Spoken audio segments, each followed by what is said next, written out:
So in this video, we take a wheel out, just like that. Jenkins grasses me up. What's that, Jenkins? No, I'm going to tell him. Oh, we find a small problem. And the dog does some weeding. Yeah.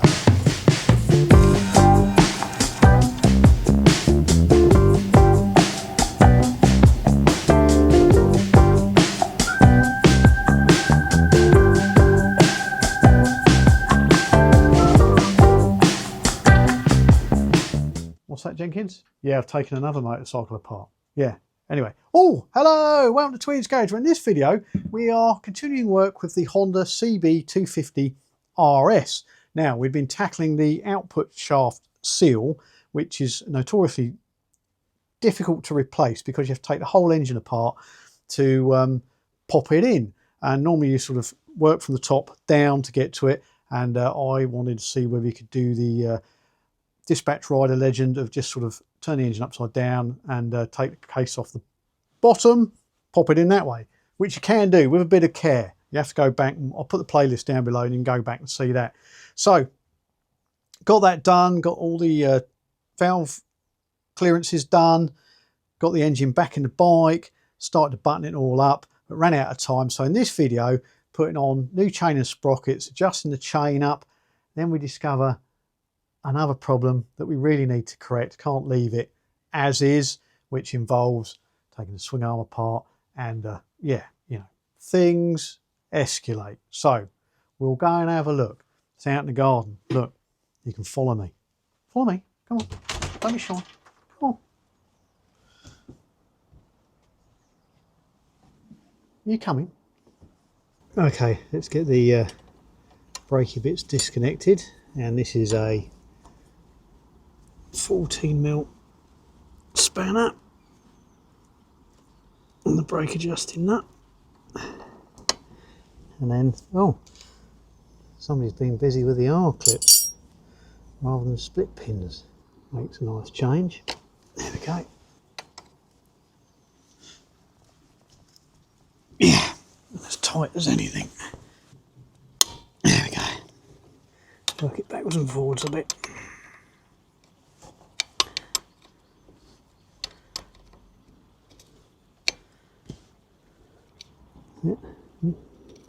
Nut, washer, rubber packer. Move that out of the way and pop the rubber packer, washer, nut back on there so we don't lose them. Okay, that's that side done. Right, let's get the big nut undone. So what we need to do is undo the loosen the spindle nut, and then because there's no chain in here, we can pull the wheel backwards a little bit, drop the adjusters down, and then there should be a little retainer in the swing arm on each side that's the adjusters push against. Take those out and then the back wheel should come out this way. That's the plan anyway. Bigger than 19, so I'm going to get me King Dick out. Oh, I can hear you shouting. He's waving his 9-inch around again. Yeah, but it gets the job done. There we go. And as I said, you can crank these down. In fact, you have to sort of undo them again to get them off.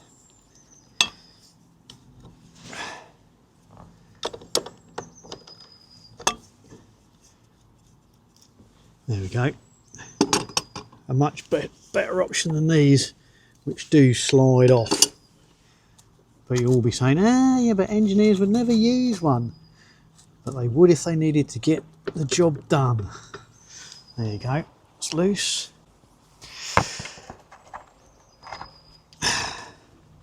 And as my metric spanners run out after 19mm, there we go, we've got a little locator in there. Just there, see? You give them a little wiggle, and then they come out like that. Put them somewhere safe. Take the one out the other side. This one is going, but it's a bit dry because your side gets all the chain lube. There we go. second one out. So this should just slide out and drop out the back, he says.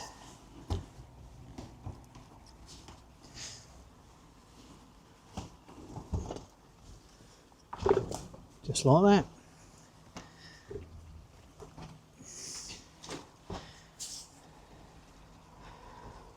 Right, and to get the sprocket off, I need to remove this adjuster, this huge circlip. Oh, circlip, so glad you could make it. Thank you very much. I know we've done it before, but not everybody's watched all my videos. Okay, pop that up there. That can go back on there, like so. Yeah, need a pokey stick and circlip pliers. Bear with. Okay, drill that grease out there.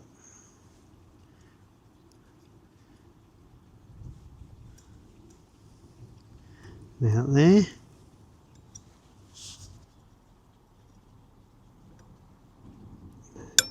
There we go.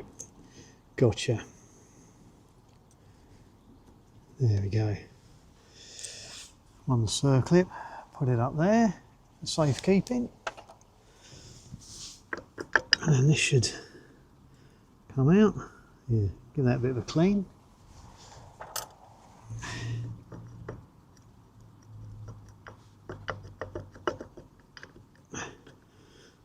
There we go. One sprocket out. The cush drive's okay. Yeah, look alright. Could do a bit of cleaning out though, and a bit of grease blobbing in. And then change the studs on the sprocket, pop the new one on. Okay, let's get these nuts off.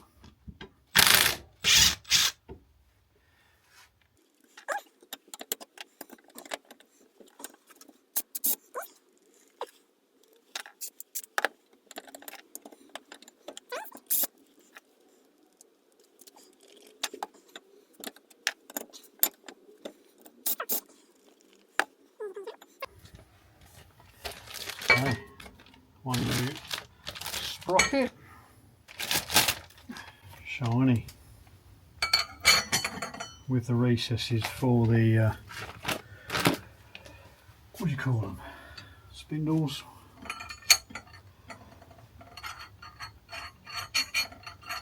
Nothing to stop them spinning around. Okay, we'll hold them in the vise like we did when we took them apart.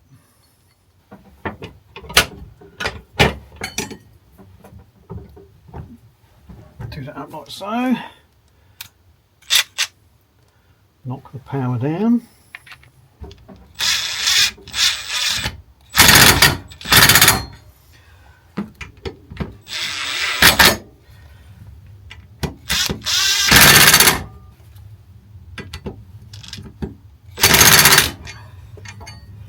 There we go, sprocket ready to go back on. Cleaned up the washer and the circlip. Ooh, very glad to be here. Never gets old. Let's get some copper slip to go everywhere again and take it all back outside. And you. Okay, whilst we're here, just give the brakes a bit of a wash off.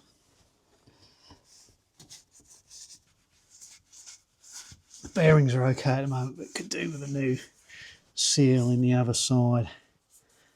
Something to put on the list. And next time, grease on the shaft for now. I can hear you sniggering at the back there.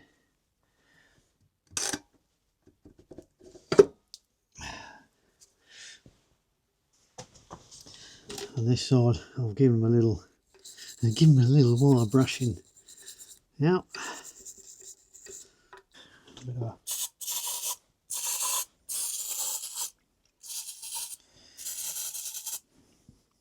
clean the circlip groove around there. We've cleaned all the other bits as well. Grease on that. And we'll put a bit of copper slip just around there where the sprocket goes on. It only moves backwards and forwards and jiggles about a bit on these cush drive rubbers here. A bit of anti-seize around that. Nice shiny new sprocket. There's the grease spreading around on there. Yeah, it's going around there quite nicely. Give it a little extra bit of help.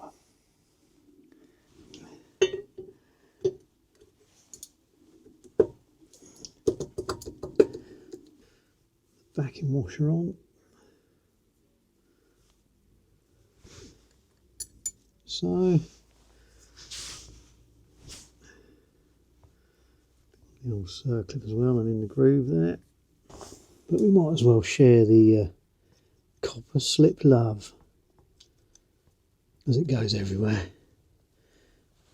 It likes to spread itself around, a bit like Jenkins.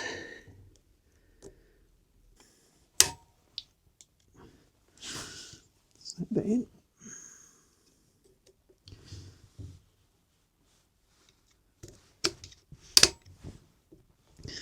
There we go.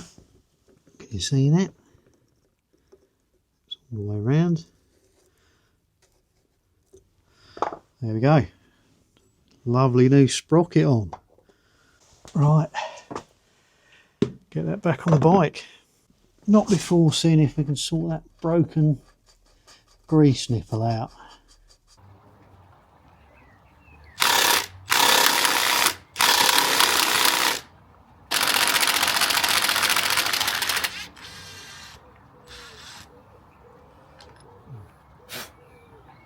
Okay, before I pack up for the evening, I've loosened the bolts on both of the hangers for the foot pegs, and they secure on the outside of the swing arm. Hopefully I can slide it out now.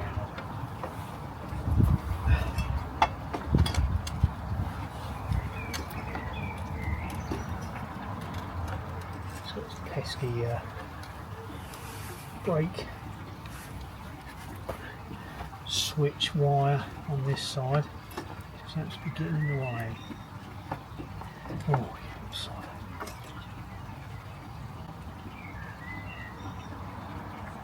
There's a little. If I can get the dust shield off on that side, like that, I should be able to get that to ping around the front. There we go. There we go. Swing arm removed. Right, add it to the pile of bits. Pick up the dust caps, drop them in the ground, get them full of grit, pop them up there to lose them. Right, take this to the workshop. So I've got the swing arm off, got it clamped in the vise, got a piece of wood at the back of the vise just to pack the swing arm up and move it away from the bench so it will fit in the vise. And I managed to tap a slightly bigger easy out in there like that, and I think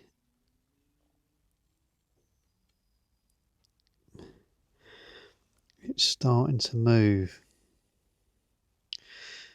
I think it's also hanging up on, there's a bit of a burr here where this is, I'm not the only one who's had a go at this, thinking this was the nipple rather than the actual thread in the middle being the nipple. So we'll knock that out and just get the electric file on there.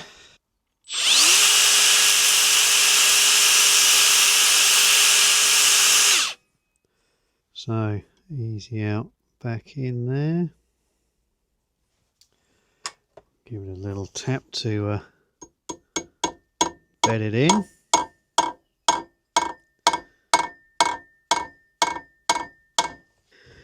It is moving, but it is blooming tight.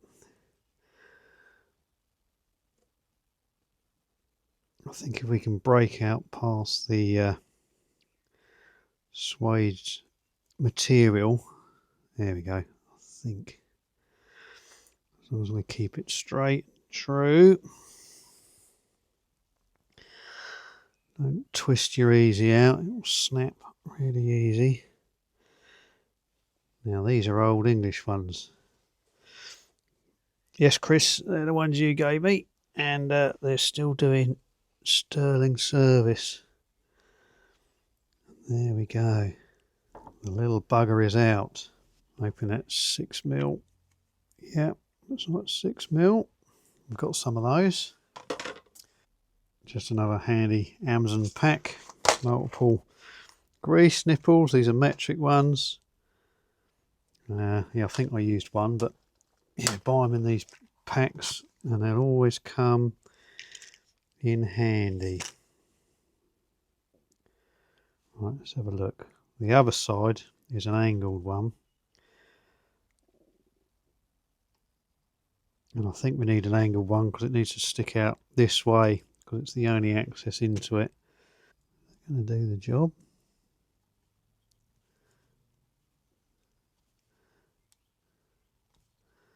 Yeah, it works quite nicely. So I just cleaned the grease out of there and then put the new nipple in there. That'll be a good job done. Excellent. Right. And then I suppose, yes, I'll give it a Cornish restoration as it's off the bike. Okay, getting a bit carried away here. Just taking the bushes out as well, cleaning the grease out. This one came out fine, the one with the broken grease nipple. The one on the other side's a bit tight, so I'm just going to give it a little bit of a persuasion. There we go. Just needed a little bit of unsticking. There, let's go in. Right. Oh, perfect. Oh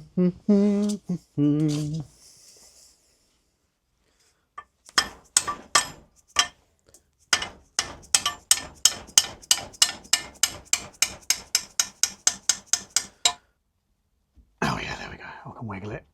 There we go. Not too worn. Bit of polishing on it. Just a bit tight in that side. Right. Okay, can clean those out. Fresh grease in there. Bushes back in. Coat of paint. Job's a good one. Okay, so I've dealt with the rusty torque arm and the rust patches on the swing arm by ending up repainting it all. So I've got the grease nipple to go in. Also in the pack was some little little covers to go over the nipple. Stop muck getting in. Don't know how long they'll last, but I'll stick one on there, and I managed to get the old one off as well, and I'll stick one on there. So we just got our bolts there, cleaned up the swing arm spindle, and the bushes all look good.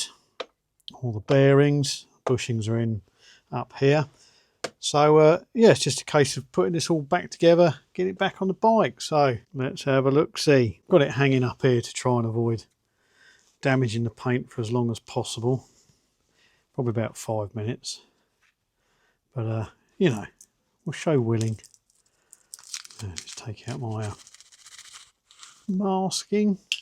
Oh, and bang my head on the torque arm. See if we can get the bushes pushed back in, or bearings, bushings, bearings. I've cleaned the end caps as well. These ones, they got like a little seal on them just to keep the grease in and the muck out. So giving them a good old cleaning. General splurging of grease. Just a light splurging, because I imagine most of it will be scraped off as it goes in. Let's try this one first. I think this was the tighter one.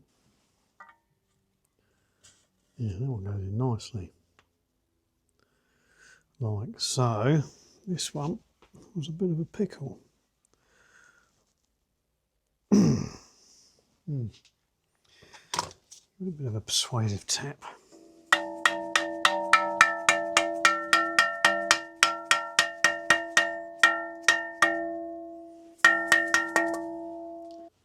Pop them on.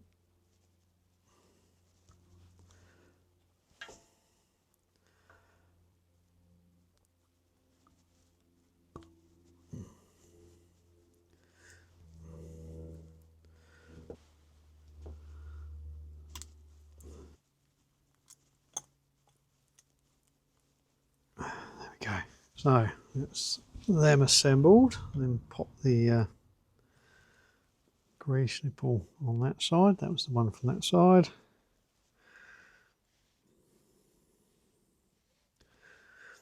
Want it facing outwards.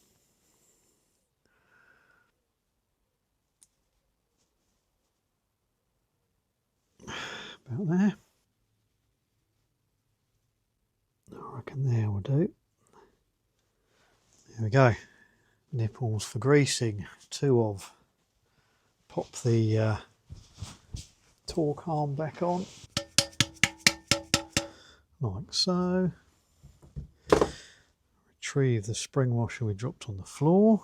Oh no, spring washer's there. The other washer. I heard it hit something down here. Bear with.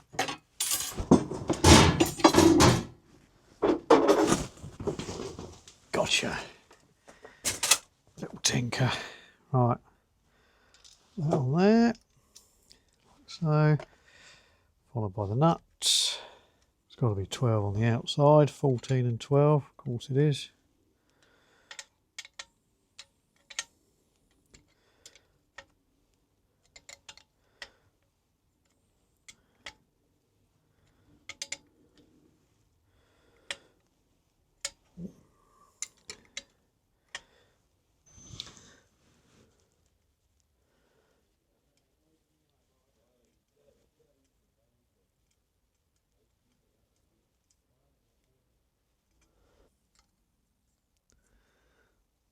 That'll do. Tuck the ends out of harm's way for little fingers. There you go. Swing arm ready to go back on the bike. So I'm moving outside.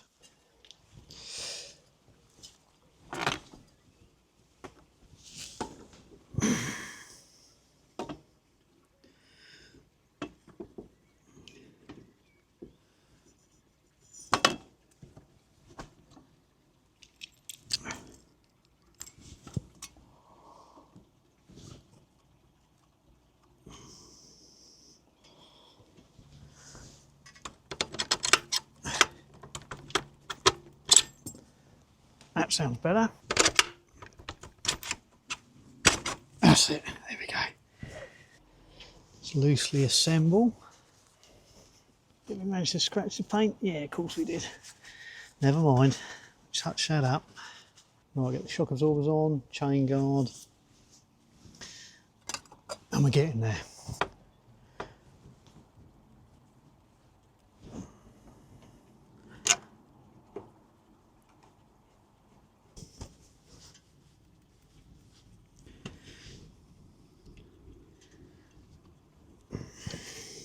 And strangely, we clear the exhaust this side with a bit of wiggling, but the other side had to come off. Okay.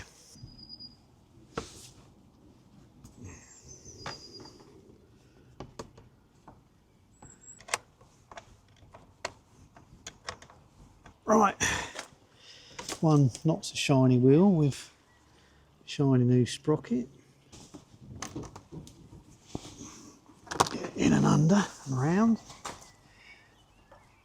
Scrape some more paint off. So we put our adjusting bracket on. Of course I forgot to clean it up. Never mind. I'll do it when it's on the bike. I'm touching up the paint and everything else. So, see where we're going. We're going in there. That. That. Then lift that in there. That's that side.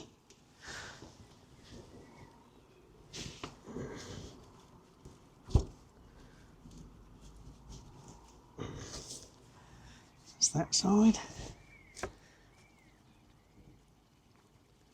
Need to get it far enough to get those. Thought that washer was a good idea. Why do good ideas always come round and bite you in the bum?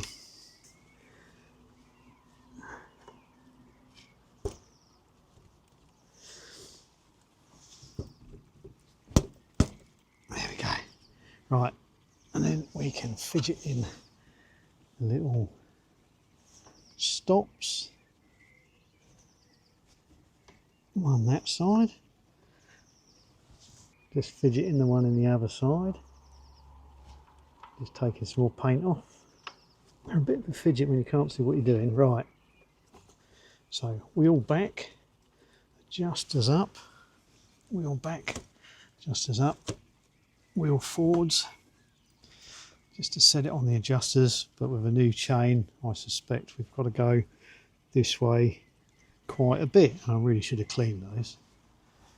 Right, wheel back on, new sprocket. I'll put the brake arm on the other side. One brake arm.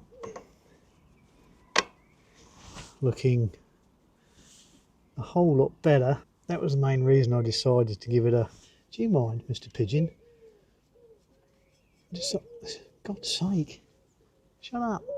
Yes, that's the brake arm on. Leave that there for now. There we go. Put the exhaust back on, but you don't need to see that. Right, let's put the new front sprocket on. Like so. Locking plate on. I discovered the previous sprocket was heavy duty. Can you see my little rabbit ears? Heavy duty. These are hardened. These sprockets are K sprockets, all hardened front and rear. The other ones were, I think, M and K, and the way they do the heavy duty cheaper ones is the sprocket front and rear are a lot thicker. You know, thicker this way, but they're not hardened, so they still wear out pretty much as fast as the normal ones. So pays your money, takes your choice, as they say.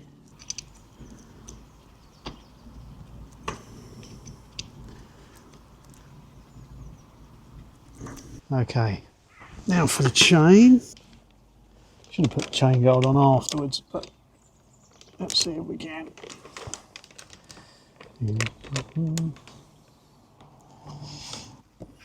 I've got it, it's just the wheel keeps going back. I can hear you screaming, take the chain guard off. No, I've got it. There we go.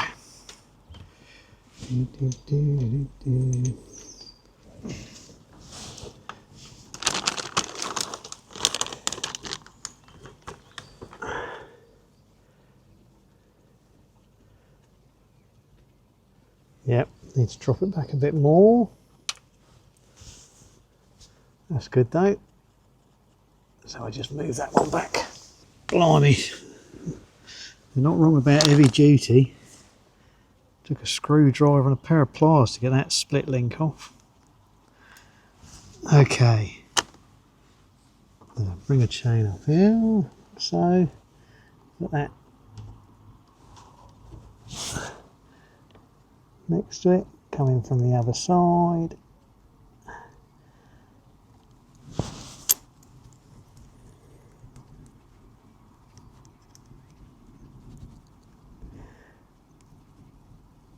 There we go. Split link on, and then a very helpful yellow indicator. Show where the split link is. So then we put the clip on with the closed end going in the direction of travel of the chain that way. You don't want to put it that way because the theory is, and it does happen, sort of the forces on it can open this up and slide this off and then your chain comes apart. So yeah, nose end in the direction of travel of your chain.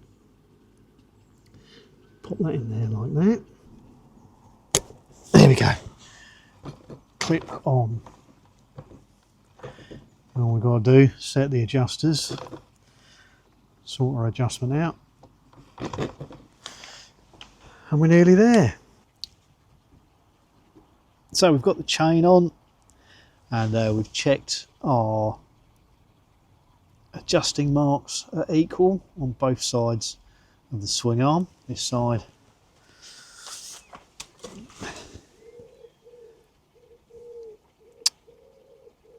and here as well. I've sort of done a bit of fine measurement, rule very close as well, just to double check.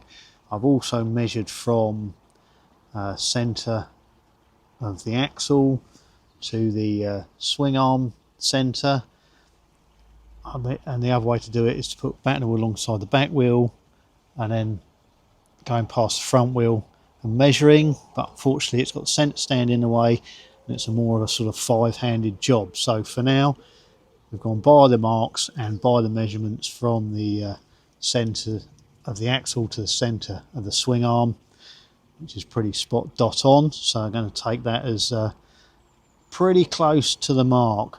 And then when you do your adjustments, you back off the lock nut both sides, see where the flat is facing you, and then turn them sort of 1/6 of a flat every time, equally both sides, and that'll move the axle back equally. Unfortunately, on this bike, this bolt has either been re-tapped and a bigger bolt put in on this side compared to this side. And you might ask yourself, well, why would that make any difference?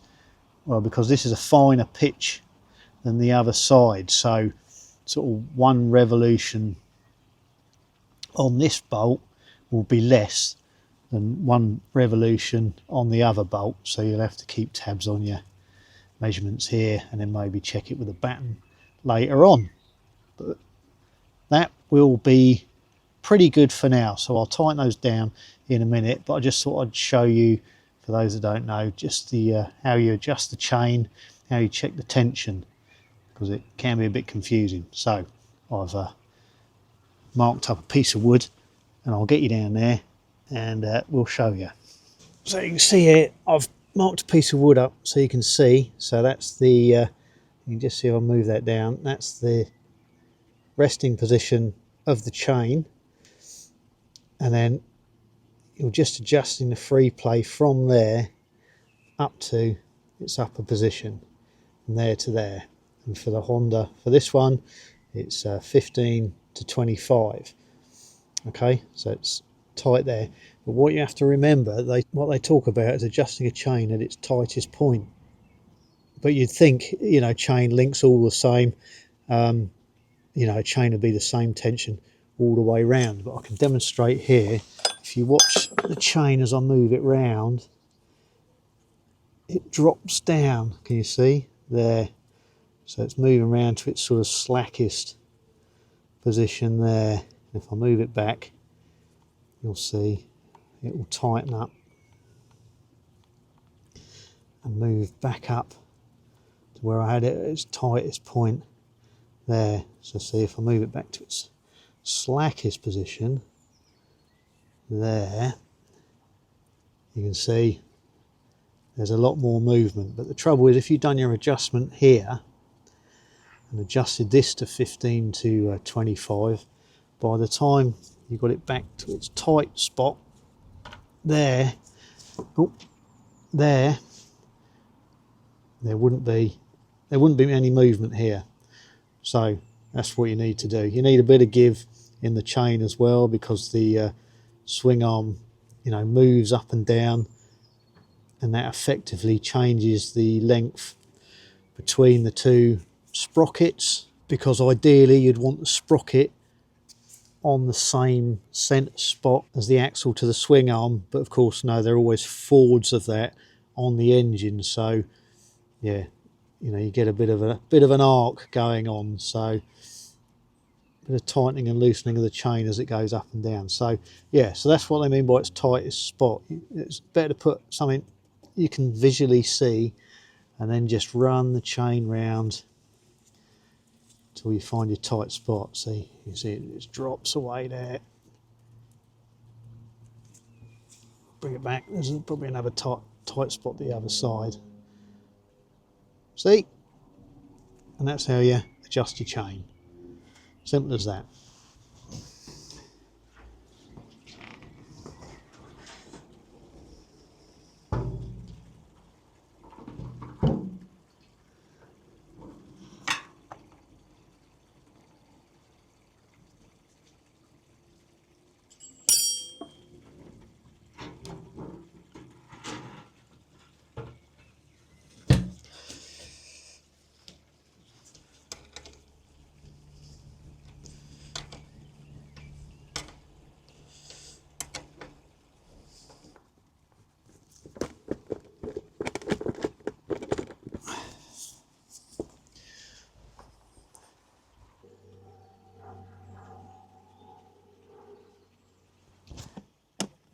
Conveniently hidden screws behind the battery box. Put them back in.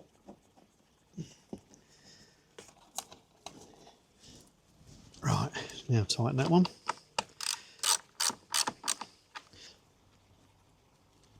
That's it, air snorkel back in. Under there. Right.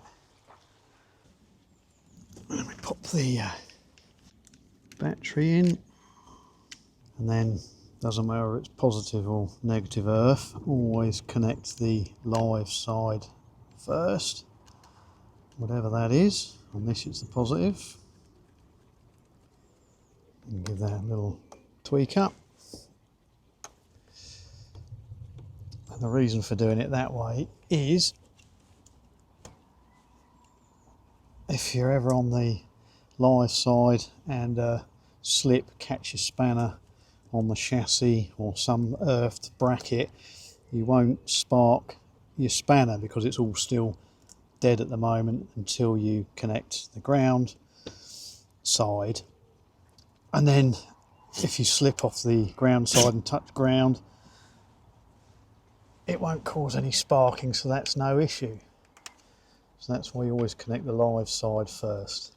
And the opposite, when you're disconnecting it, you disconnect the ground side first, neutral, whatever, then your live side, because then it's effectively dead and you're not going to cause sparks if you slip and hit the frame or a neutral area of the bike or car. Apologies for the noise, the dog's sort of quite enthusiastic with the gardening at the moment.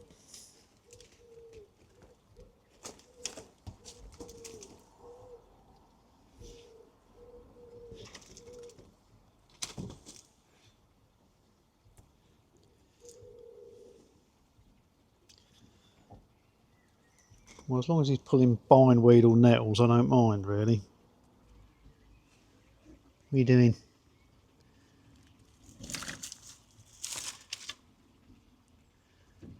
Get it. He's the reason we can't have anything nice. Well, and me. That's what Mrs. Tweed says anyway.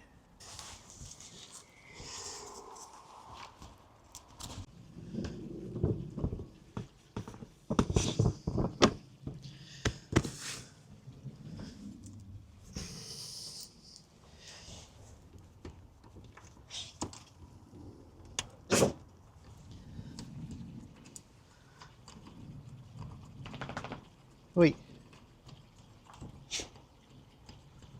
What are you doing? You're in my shop.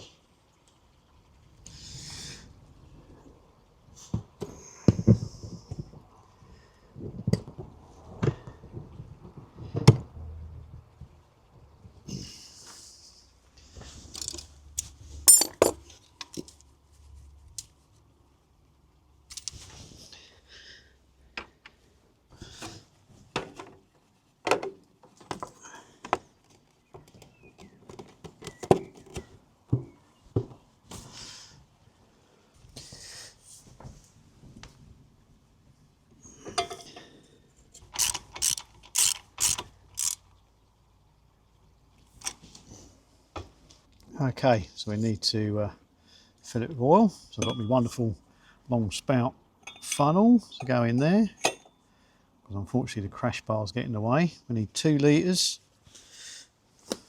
2040 motorcycle oil.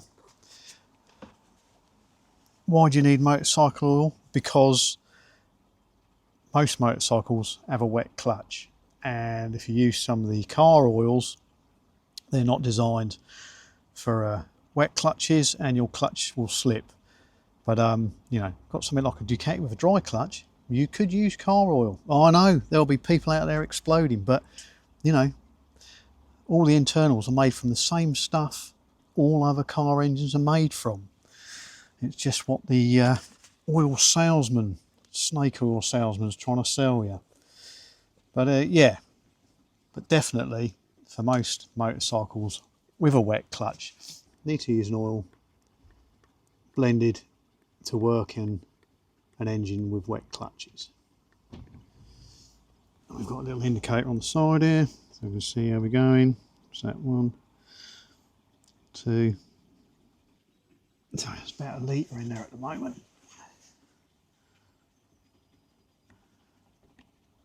Two litres is the capacity when it's totally empty. Just check it's not running out the other side. We did do the drain plug up, and then the way to check the oil level on these engines is pop your dipstick in, just rest it on the top of the threads. Varies bike to bike, but Hondas tend to be oil level checked with the dipstick resting at the top of the dipstick hole. Well, that is showing it on the level at the moment, but of course we've got to fill the oil pump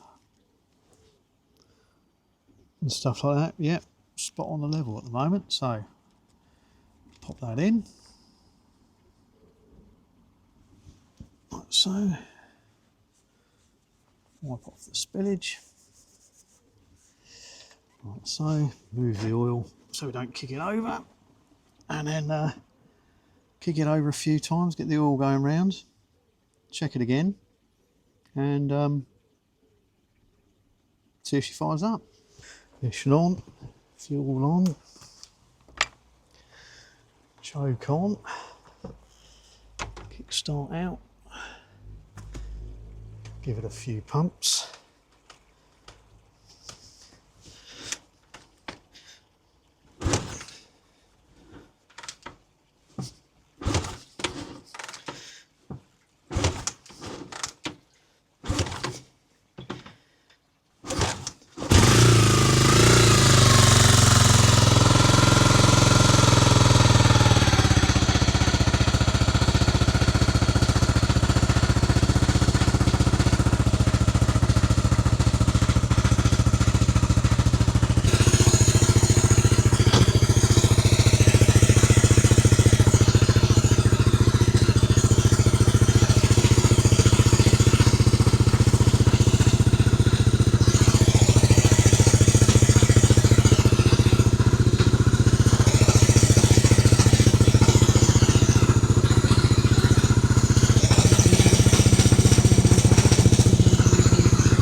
There you go, that'll do.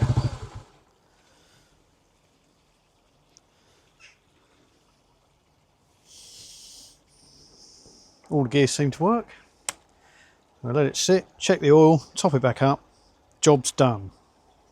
So there you go, there's the Honda CB250 RS all back together and not leaking oil. What's that, Jenkins? No, I'm going to tell him. Oh, you are a telltale. Okay, little bit of an appendix or an addendum to this video. Finished doing the video, put the bike in the chapoterium away, went back next day, found a puddle of oil underneath. And yes, it was that, I don't know if you remember back, there was a helicoil I was mulling over where the drain plug went, and I left it. Yeah, I shouldn't have left it. So I had to go in and sort that out. So yeah, here's a little bit on that. Okay, came back and bit me in the arse. I knew I shouldn't have left this helicoil thread repair on the oil drain plug. Put the oil in, all fine, left it for a while, and then overnight it started dripping out of here. And I didn't want to do it up any tighter, so took it out and then took the helicoil out, discovered there wasn't any sort of thread to speak of that the helicoil was wound into. It was all sort of chewed up. So hooked all that out, turned a new one up in brass to go in, and this has got an O-ring on the back of it rather than relying on wrenching on down on an aluminium washer to seal it up as per the original. And then, so nobody could see me and criticise, in the cover of darkness I poked a rag in through the oil drain hole and then tapped out the hole to 1/2 inch UNC. I know it's not metric, but it was the closest thread that would fit in the hole without taking the hole out any further. So yeah, it'll just be a mystery for later on. And then popping the tap in, put a lot of grease on the tap to catch all the swarf, a sort of racing repair as it were. And then once the hole was tapped, got a pokey stick with grease on the end and wiped it all the way around the inside of the hole, caught any little bits of aluminium swarf that were left, then pulled the rag out to drag out anything else, checked it all over, it's all clean as a whistle. So this is now ready to go back in and hopefully stop the oil falling out.